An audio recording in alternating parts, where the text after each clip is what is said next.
Hello guys, আপনারা দেখছেন এখানে একটা কালো আছে, এখানে একটা সাদা আছে। তো দুটো গুটি কিন্তু বেকায়দা অবস্থায় আছে। এই কালো কিন্তু এদিকে যাওয়া কঠিন।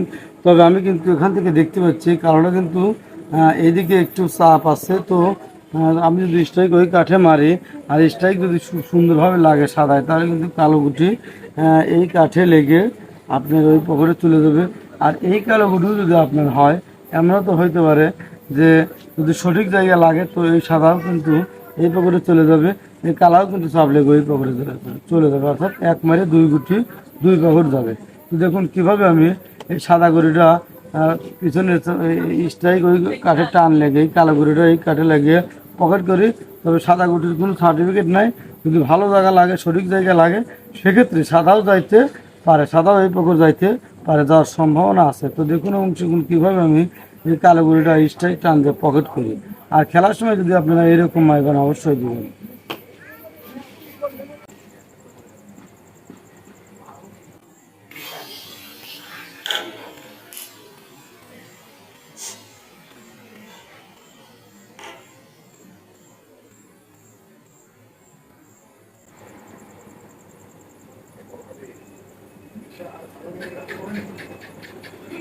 হ্যাঁ গাইস, আপনারা দেখুন আমি কিন্তু কত সুন্দরভাবে টান দিয়ে কালো গুঁড়োটা পকেট করলাম। আর এই সাদা গুঁড়োও কিন্তু পকেটে যাওয়া লইছিল, তো সামান্য একটুর জন্য যায়নি।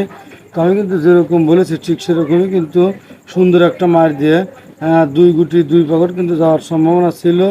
তো আমার যে উদ্দেশ্য কালো গুটি পকেট যাবে চাপ মেরে, তো সেটা কিন্তু হয়েছে। তো যাই হোক, এইরকম হাজার হাজার মার আমার চ্যানেলে আছে, চাইলে দেখে আসতে পারেন। আর যদি নিত্য নতুন মার শিখতে চান তাহলে অবশ্যই চ্যানেলটা সাবস্ক্রাইব করে রাখবেন। ভালো থাকুন, সুস্থ থাকুন।